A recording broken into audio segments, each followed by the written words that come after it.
Então, boa tarde a vocês de casa, tá? Sejam bem-vindos também.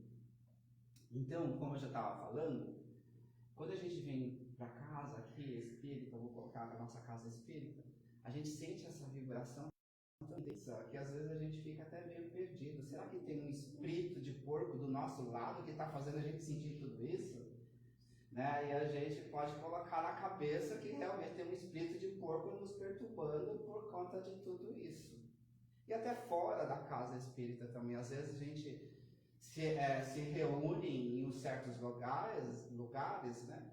E aquelas pessoas não estão ali fazendo mal algum, mas a vibração está tão gostosa, tão intensa que a gente fala, não, deve ter algum espírito de porco aqui também, né? E a gente fica assustado. Então, nem era para a gente começar desse jeito, mas já estamos começando o nosso olhar da preleção. Tá? Então a gente precisa começar primeiro, sentir essa vibração, acolher essa vibração, entender como que ela está vibrando em nós e qual o ambiente que nós estamos. Isso já é um início muito grande. Então agora eu vou partir para os recados, tá bom? Os recados são: nós temos aqui a evangelização infantil de sábado. Tragam os filhos e aproveitem, né? Os pais aproveitam, ou os tios aproveitem para ouvir também um pouquinho da palestra, que isso ajuda bastante, né? Nós temos uma trabalhadora da casa da evangelização infantil que está aqui. Nós vamos ter uma comemoração agora também, as festas, né? Que nós vamos ter 40 anos de aliança, né? Principalmente aqui nosso do SEAC, na verdade, 40 anos do SEAC, vinculado à Aliança Espírita. Então, nós vamos ter esses eventos aqui. Temos também a mocidade, pré-mocidade, que acontece todas as quinta-noite, tá? Online, acho que às 20h30, se eu não me engano. Vou pedir desculpa a vocês por eu não ter a certeza do horário, mas é entre 20 e 20h30 começa a turma. Qualquer coisa pode entrar no site da Aliança ou do próprio SEAC e verificar lá o horário certinho, tá? Então, pode também pedir para os seus filhos participarem, tá? Se vocês quiserem participar, sejam bem-vindos. O que mais que eu tenho que dizer? Nós temos uma biblioteca. Nós temos uma biblioteca aqui, que é livre. Vocês pegam o livro, avisa que vocês estão pegando o livro. Leia o livro o tempo que vocês levarem para ler. Não tem problema. O importante é que vocês devolvam. Por que isso? Porque como vocês estão lendo e estão aproveitando disso, quando você termina de ler e devolve, o outro também pode aproveitar. Por isso que a gente não dá tempo de devolução do livro, para que a pessoa viva a sua leitura, experimente e passe ela para frente. Aí devolva o livro e outro vai com certeza pegar esse livro também para ler. Tá bom? Então, é uma ajuda mútua desse jeito. Temos a livraria também, que são livros aqui, que aí são livros vendidos, tá? Quem quiser também é só ir lá e depois conversa com a equipe da casa para a compra do livro. Aí já é diferente, tá? Pagou, levou, é diferente.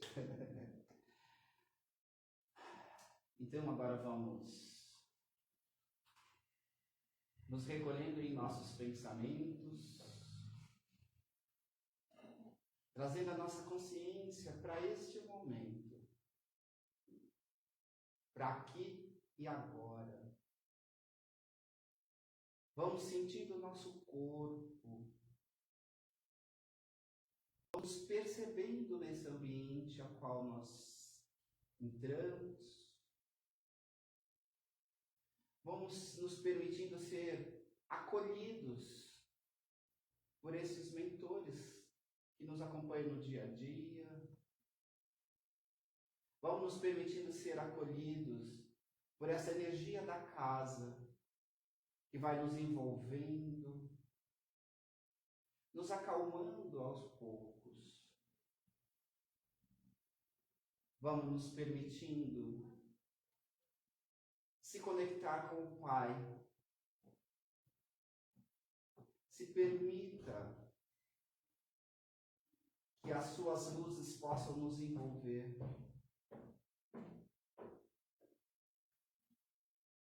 Vamos sentindo em nós esse calor, esse abraço.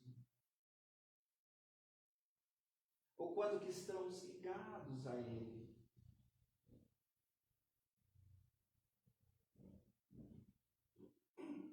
Pai, Pai nosso que estais no céu, santificado seja o vosso nome. Venha a nós o vosso reino. Seja feita a vossa vontade, assim na terra como no céu. O pão nosso de cada dia nos dai hoje. Perdoai as nossas ofensas, assim como nos tem ofendido. E não nos deixeis cair em tentação, mas livra-nos de todo mal. Assim seja. Preleção de hoje. A ajuda espiritual, pedi e obtereis. O que devemos pedir? O que devemos e podemos pedir a Deus? Pedir para o próximo. Está no Evangelho segundo o Espiritismo, capítulo 27, de 1 a 8, e no Livro dos Espíritos, perguntas 662 e 663. Quase 666, né? Assustador. Eu gosto de fazer umas brincadeiras assim que também não me descontar. Gente, eu falo sempre, leiam o Minuto de Sabedoria, tá? Que está sempre escrito aqui no nosso quadro. Esse Minuto de Sabedoria, ele está sempre atrelado às preleções do dia. E o mais engraçado, e reforço de novo para aqueles que não ouviram e para aqueles que já ouviram, podem me pegar na saída para bater, que estão cansados de ouvir. Não é combinado com um texto que é determinado para a gente ler. O Minuto de Sabedoria, ele é tirado a esmo. E agora vejam só, no Minuto de Sabedoria fala da simplicidade, da busca e da força que nós podemos ter dentro da nossa simplicidade. Olha que interessante isso. Aí, quando a gente volta, pedir e obtereis, nós estamos falando de quê? De oração. Não é isso? Oração requer muita coisa. Será que precisamos usar de palavras absurdas, daquelas que a gente nem consegue entender e nem pronunciar, para nos elevarmos? Para que a nossa mensagem possa chegar a Deus, vai chegar uma mensagem supra-sumo, aí ele vai atender essa primeiro, porque essa mensagem está muito bem escrita, muito bem pronunciada, muito bem falada. Então ele vai ouvir primeiro essa, que essa está bem rebuscada. Será que é isso mesmo? Quando a gente procura usar de muitos argumentos dentro de uma oração, será que a gente está conseguindo sentir isso que eu falei para vocês hoje no início? Sentir essa vibração interna, esse amor que se emana de ti? Será que a gente está pronunciando com esse desejo, com essa pureza? É muito importante quando a gente vai fazer uma oração e fazer os pedidos, a gente fique atento ao formato que fazemos e como fazemos. Será que nós estamos só pronunciando? Será que nós estamos sentindo, vivenciando? Aí, tá bom. Mas eu faço com todo o amor da minha vida. Lá no âmago, eu tiro lá de dentro do âmago e mando o vinho com uma pomba ainda, para ficar lindo, né? Mas você pediu no âmago, isso é importante, isso já é uma grande mudança. Mas aí, às vezes, a gente pede, faz com aquele pedido com o mais amor possível, com muita intenção nessa vibração. E com muita pureza ainda. Mas aquilo que a gente pediu tanto, puxa vida, não aconteceu. E aí? O que aconteceu que essa mensagem não chegou ao Pai? Será que ela não chegou? Será que ele não ouviu? E será que ele não atendeu? Vamos pensar nisso. Será que ele não atendeu? Já que eu fiz tudo o que mandava, que era chamar do meu âmago, da minha mais simplicidade, do meu mais puro amor e dedicar a Ele esse pedido? E aí, não é aquilo que eu esperava agora. Será que não atendeu? Será que Ele não ouviu? Vamos pensar nisso. Como nós temos uma questão da lei da reencarnação, que é dentro da lei natural, que nós acreditamos, nós espíritas acreditamos, algumas coisas realmente não vão acontecer da forma que a gente está pedindo. Mas será que não estão sendo atendidos? Olha que engraçado. Aí eu já ouvi de muitos falar assim, mas o espiritismo só vive no sofrimento, porque se não for sadomasoquista, não vai merecer o reino dos céus. Mas não é assim. Não é questão do sofrer por sofrer, punir por ser punido. Ninguém está sendo punido e nem é sofrer por sofrer. Às vezes, aquilo que a gente pede tanto, e a gente fica tanto na ânsia de que aquilo seja resolvido, a gente esquece de entender o que é aquele processo que estamos passando.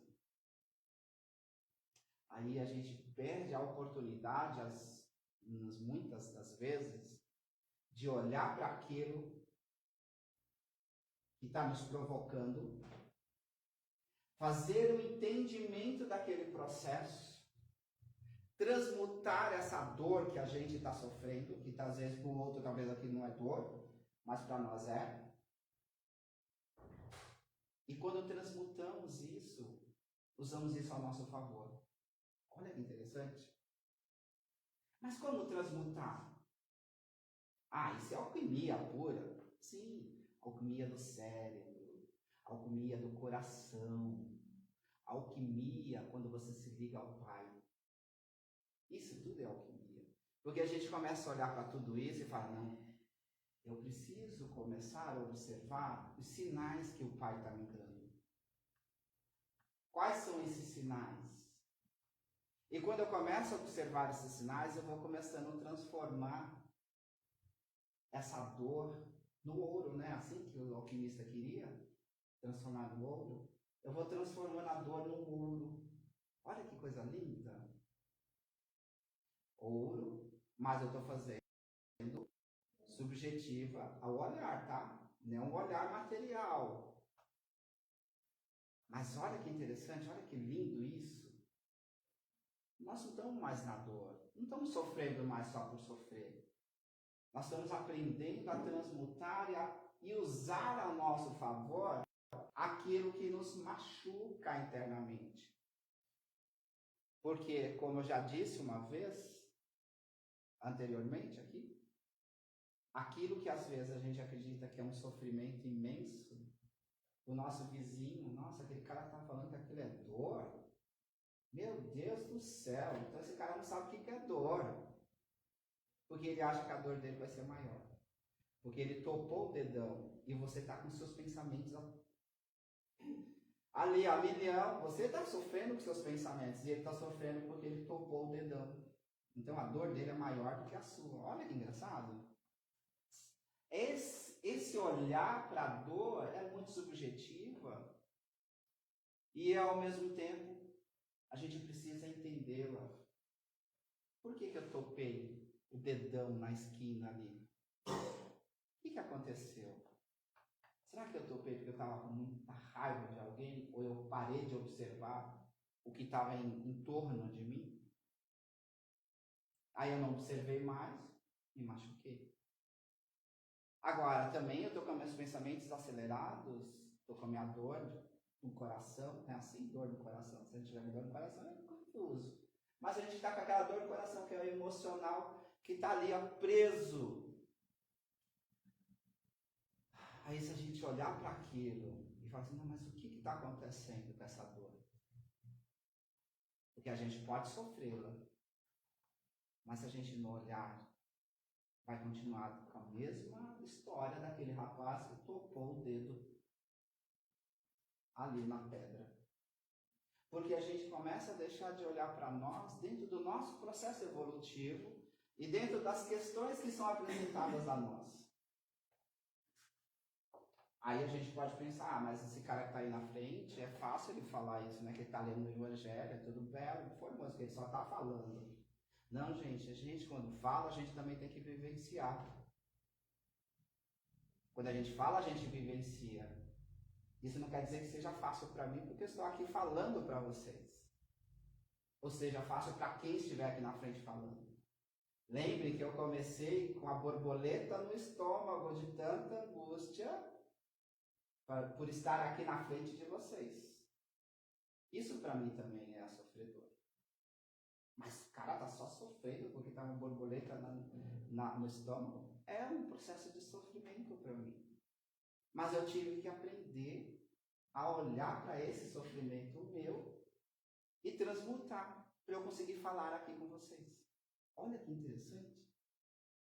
É básico, parece ser muito simples, mas a gente tem que fazer reformas internas, ampliar o nosso olhar, reformas e ampliar o nosso olhar para esse processo de sentimentos, de movimentos ou de comportamento, seja ele comportamento observáveis, que seria esse movimento que eu estou fazendo aqui, o andar, não sei o quê. Isso são comportamentos observáveis. E os comportamentos não observáveis, que são esses aqui, ó. Esses que ficam aqui dentro, esses que movem aquela dor no peito, esses que movem a nossa barriguinha. São esses comportamentos que a gente também tem que olhar para eles. E entendê-los e transmutá-los. Às vezes a gente não entende ele por completo, mas se conseguirmos transmutá-lo no dia, já é um grande passo. E aí que tal o pedir obtereis? Porque quando você faz tudo isso de uma forma simplória, você já está fazendo um pedido a alguém. E não esquecermos que a oração já foi comprovada cientificamente que ela faz processo de mudança no outro e em si. Então, cientificamente já foi comprovado isso.